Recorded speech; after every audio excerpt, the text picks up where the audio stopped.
How did one man pull off a $300 million fraud that shook an entire nation? Nigeria, a country brimming with potential and resources, often finds itself embroiled in tales of astonishing corruption. In a nation where government projects are meant to drive development, some see opportunities not for progress, but for exploitation. Among these, one story stands out: a $300 million scam tied to an airport project. This wasn't just any fraud. It was a meticulously orchestrated scheme that fooled government officials, derailed national development goals, and left taxpayers footing the bill for a phantom project. Today, we uncover the details of this audacious heist, the mastermind behind it, and how it unraveled. Nigeria's aviation sector serves as a vital backbone for the economy, connecting the nation to global markets and fostering regional trade. With increasing demand for air travel, the government has heavily invested in airport infrastructure, aiming to modernize existing facilities and build new ones to boost economic growth. However, large-scale investments like these often come with a dark side: mismanagement and corruption. Over the years, Nigeria has seen numerous cases where funds earmarked for public projects mysteriously vanish, leaving behind incomplete roads, abandoned schools, and broken promises. The airport project in question was no different. Marketed as a state-of-the-art facility that would revolutionize regional air travel, it quickly became a symbol of how unchecked power and greed could derail national progress. At the center of this scandal was a man whose charm and cunning made him a trusted figure within government circles.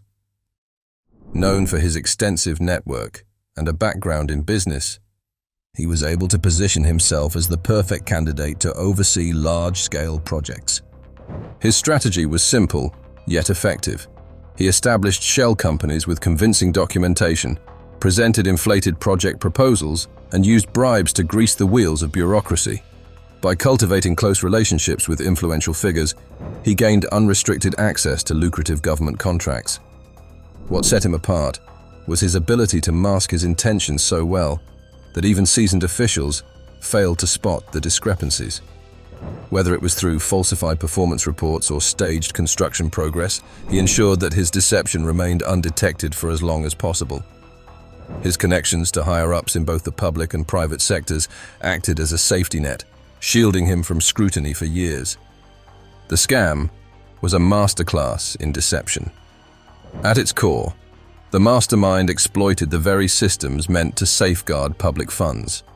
The project, designed to modernize a major airport, was nothing more than a smokescreen. Fake documents were the key to his scheme. Phony contracts, fabricated reports of progress, and forged invoices for materials and services that were never delivered. To make the operation appear legitimate, he created multiple shell companies that were said to be handling various aspects of the project. These companies were registered with fake credentials, and employees were paid off to maintain the illusion of ongoing work. He used these companies to funnel government money into his pockets, inflating costs for basic materials and construction work. As work progressed, so did the web of bribes. Key government officials and contractors were paid hefty kickbacks to keep quiet and approve fake progress reports. Whistleblowers who tried to speak out were silenced with threats or paid off to look the other way. Meanwhile, the project's costs ballooned far beyond its actual needs, allowing the mastermind to pocket a substantial amount of money without raising suspicion. But the audacity of the scam didn't end there. At its peak, the fraud involved an airport project that, in reality, never existed. The land was untouched, the construction was barely started, and the funds had long been siphoned off. Yet all the right documents and approvals were in place, giving the false appearance of an active, progressing project. The sheer scale of it, the ability to dupe so many people, including high-ranking officials, was mind-boggling. $300 million had been stolen, and the perpetrators were on the verge of getting away with it. It wasn't until significant red flags began to emerge that the walls started to close in. The first signs came from the construction site itself. The supposed work on the airport was progressing at an alarmingly slow rate, with little visible activity despite large sums of money being dispersed.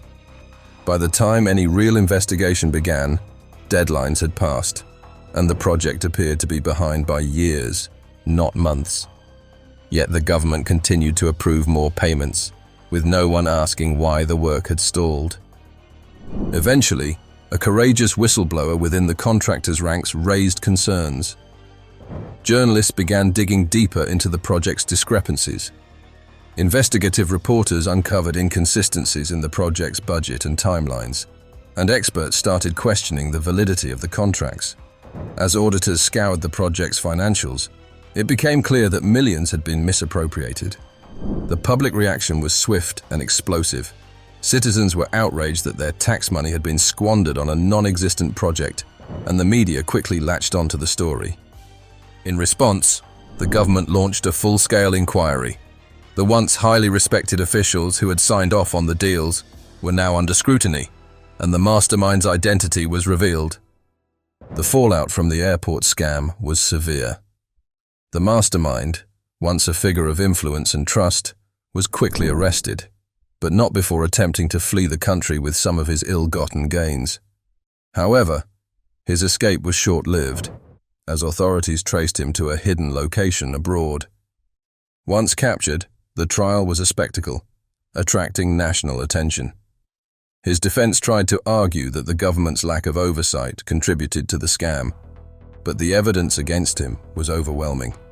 He was convicted on multiple charges, including fraud, bribery, and embezzlement. His sentence, though lengthy, did little to console the public. The broader consequences were far-reaching. The scandal eroded public trust in Nigeria's government and its ability to manage large-scale infrastructure projects. The aviation sector, which had been poised for modernization, faced delays and lost credibility, with many investors wary of future ventures. Financially, the Nigerian taxpayer was left to shoulder the burden of the $300 million fraud, while the country's reputation suffered a devastating blow on the global stage. This case was a stark reminder of how unchecked corruption can derail even the most important of projects, and how the true cost of fraud extends far beyond the stolen money. This scandal, while shocking, is unfortunately not an isolated incident. The airport fraud highlights a systemic problem within Nigeria's governance and infrastructure development. Corruption has long plagued the country, with public funds often being siphoned off for personal gain, rather than being used for their intended purposes. This case serves as a stark example of how deep the problem runs, and the lengths to which those in power are willing to go to exploit the system. The aftermath of this scam left Nigerians questioning the very foundation of their governance.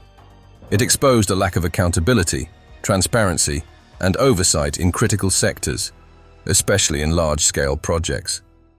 The absence of effective auditing systems and the failure to ensure proper checks and balances allowed a single individual to siphon off hundreds of millions of dollars without raising alarm for years.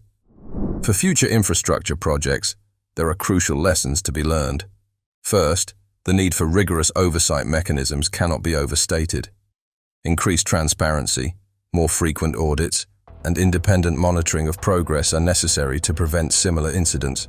Furthermore, officials must be held accountable for their actions, with strict penalties for those found guilty of corruption. In terms of reforms, there have been some efforts in Nigeria to tackle corruption, but they remain in their infancy. Many experts argue that strengthening institutions like the Economic and Financial Crimes Commission and creating a more independent judiciary could serve as an important safeguard against future scams. Until these reforms take root, the fight against corruption in the public sector will remain an uphill battle. The $300 million airport fraud stands as a chilling reminder of how corruption can thrive unchecked, with devastating consequences. It wasn't just about the stolen money, it was about trust. Trust in the system, in the officials who are meant to serve the public, and in the very foundation of the nation's governance. A single scam brought to light the vulnerabilities in a system that was supposed to protect the public's interests. As we reflect on this story, we must ask ourselves, if $300 million can disappear in broad daylight, what other secrets might remain hidden within the depths of governmental corruption? Is this the only scheme of its kind, Or are there more untold stories waiting to be uncovered? If you found this story shocking, make sure to share it with others and spread awareness of how important it is to remain vigilant against corruption.